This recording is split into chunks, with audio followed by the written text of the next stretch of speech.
अश्क में भीगी हुई मुस्कान का हम क्या करेंगे, छल फरेबों में मिले सम्मान का हम क्या करेंगे, और काम जो इंसान के इंसान ही ना आ सका तो फिर पूजते मंदिरों में भगवान का हम क्या करेंगे। सत्य होना चाहिए जीवन। कैसी कैसी बातों पे हम झूठ बोलते हैं, सड़ी सी बातें।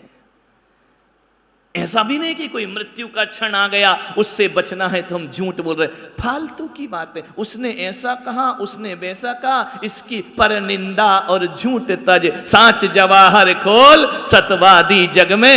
90% हम व्यर्थ का झूठ बोलते हैं, बेकार का झूठ, जिसका कोई संबंध नहीं, कुछ लेना देना नहीं है। इसकी मिलाई, इसकी बात सुनी, अपना मिर्च मसाला डाला, जो अर्थ है वह छिपा दिया, दूसरे अर्थ बनाकर बात उसके कान में कचड़ा डाल दिया। दुनिया भर का ध्यान रखे आदमी, ध्यान रखना, एक के से निकली हुई मुंह की बात जब दूसरे तक पहुंचती है और बीच में 3-4 हो जाते हैं ना, तो मुख्य बात का अर्थ बदल जाता है, और अर्थ बदल के बात किसी रूप में पहुंचा करती है, अर्थ ही बदल जाता है। वो मिर्च मसाले बीच में डाल देते हैं थोड़ा थोड़ा सा, कान भरने वाले लोग।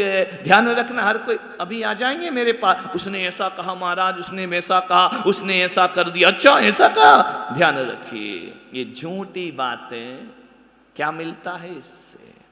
हमने ऐसा किया, उसने वैसा किया। साच जवाहर खो। छोटी छोटी बातों में झूठ क्यों बोलते हो? क्या रखा है इन्होंने? हाँ चलो मृत्यु का क्षण है, मर रहे हो, बचने के लिए बोल दो। सड़ी सड़ी सी बातों में झूठ, जो है ही नहीं वो बोले जा रहे हो, जिसका कोई संबंध नहीं है, जिसका कहीं से कहीं तक कोई और छोर नहीं है, वो झूठी बातें बोलते हैं। सोचिए दिन भर में कितना झूठ बोलते हो। एक बात बताना, आज तक पति से झूठ नहीं बोला? ईमानदारी से 7 जन्मों की कसमें खाई हैं, फेरे लिए हैं, पूरा सच बोलते हो। कैसा प्रेम! पति ने आज तक पत्नी से झूठ नहीं बोला। एक तो ऐसा रामलाल था, मेरी भैयावती कर रहा था, पैर दबा रहा था मेरे, इतने पत्नी का फोन आया, कहाँ हो? अब पत्नी का पहला शब्द तो हेलो हाय तो होता नहीं, पहला शब्द तो यही होता है, काव काव काव काव काव काव काव। इसके अलावा क्या होता है? दिन भर सुबह से शाम काव काव काव काव।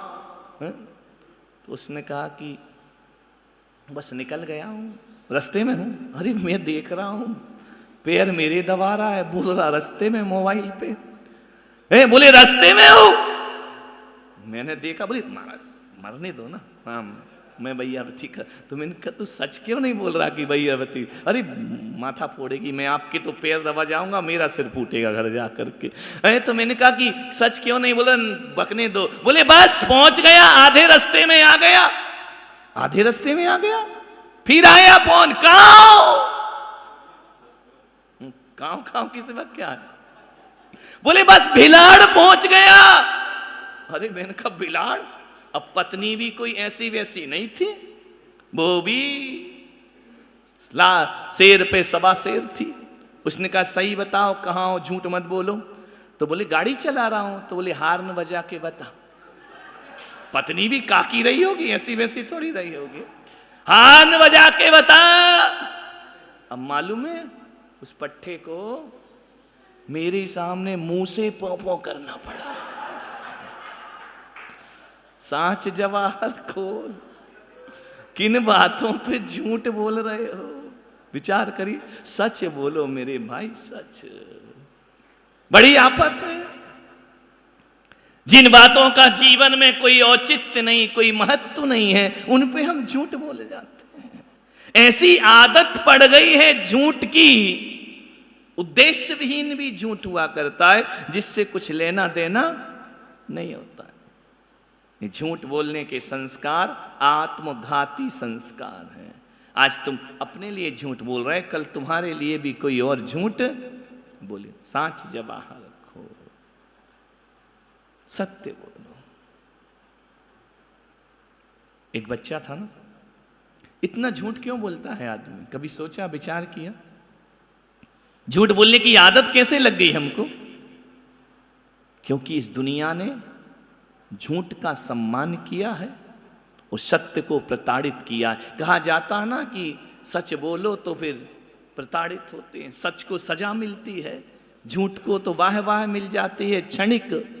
सत्य को सम्मान नहीं मिला करता है, सत्य अपमानित हुआ करता है, सत्य को सूली पे चढ़ाया जाता है, सत्य को दंड मिला करता है, आदमी झूठ बोलना सीख जाता है। यदि इस दुनिया में सच का सम्मान होता ना तो सारी दुनिया सत्य की भीड़ लग गई होती सत्यवादियों की इस धरती पर। लेकिन दुनिया में झूठ का सम्मान होता है। जितनी लाग लपेट मिर्च मसाला करो उतना ज्यादा सम्मान मिला करता है। ध्यान रखना, सच का सम्मान करना सीखो। एक पिता मेरे पास आया रोते रोते, बोला महाराज आज मैं बहुत दुखी हूं। मैंने कहा सुबह सुबह दुखी हो, ऐसा क्या हो गया भाई? बोले टूट गया मैं। मैंने कहा क्यों टूट गया? बोले मैंने बड़ी लाड़ प्यार से अपने बच्चे को पाला है, आज वो ज्यादा बड़ा नहीं 11 साल का है। तो मैंने कहा ऐसा क्या कर दिया उस बच्चे ने? बोले महाराज आज लगता है कि मेरी सारी मेहनत बेकार हो गई। क्या हो गया? आज मेरे बच्चे ने मुझसे झूठ बोला, टूट गया मैंने सोचा था कि इसे सत्यवादी बनाऊंगा, ये सच बोलेगा, मैं इसे धनपति नहीं बनाऊंगा, इसे पूंजीपति नहीं बनाऊंगा, मैं इसे सत्यवादी बनाऊंगा। सत्यवादी तो वो होते हैं धन के साथ रहे, वो ही सत्यवादी नहीं होते हैं। अरे हरिश्चंद्र अपने राजपाट को छोड़ दे, वो भी सत्यवादी हुआ करते हैं। मैंने सोचा था मेरा बेटा आदर्श बने, लोगों के लिए प्रेरणा बने, मेरे लिए गर्व बने, लेकिन आज मेरे बच्चे ने मुझसे झूठ बोला, टूट गया मैंने कहा चिंता मत करो, बच्चे को मेरे पास भेजना। उसे लेकर के आए, मैंने कहा तुम बाहर जाओ, मैं बच्चे से बात करता हूं। 11 साल का बच्चा। मैंने कहा बेटा तुमने आज पापा से झूठ बोला? नजरें झुका ली। मैंने कहा घबराओ नहीं, डरो नहीं, झूठ बोला? बोले हाँ गुरुदेव मैंने झूठ बोला। मैंने कहा क्यों झूठ बोला? बोले मैं स्कूल गया, टीचर ने होमवर्क दिया और कहा कि जो जो लोग होमवर्क करके नहीं आए, जो बच्चे वो खड़े हो जाएं। मैं खड़ा हो गया, मेरे हाथ में 2 रूल मारे गए, होमवर्क क्यों नहीं किया। मेरे बाजू में मेरा दोस्त बैठा था, उसने भी होमवर्क नहीं किया था, वो खड़ा नहीं हुआ, उसे मार नहीं पड़ी।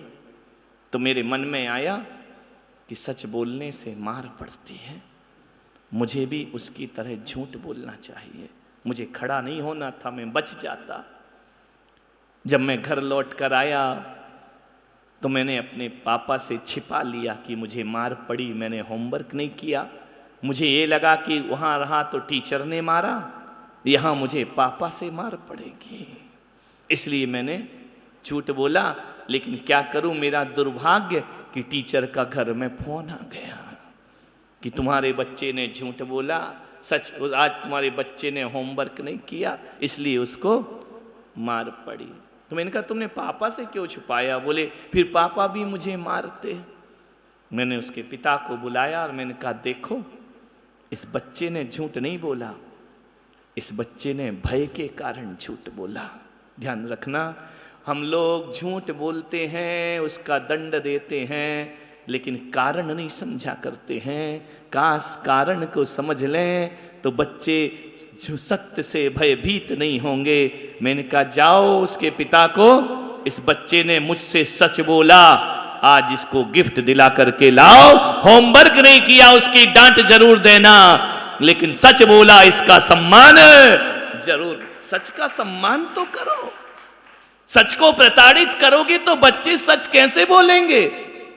फिर तो वो झूठ ही बोलने की आदत पड़ जाएगी, जैसी अपन लोगों की पड़ गई ना, डर से, मम्मी के डर से झूठ, पापा के डर से झूठ, स्कूल के डर से झूठ, सम्मान के अपमान के डर से झूठ, बेइज्जती ना हो जाए झूठ बोल दो। ध्यान रखना। लेकिन जब वो पकड़ी जाती है ना झूठ, तो एक बात याद रखना, उस समय झूठ की सजा मिले या ना मिले, आदमी नजरों से गिर जाया करता है, और जब नजरों से गिरता है वो फिर कभी उठा।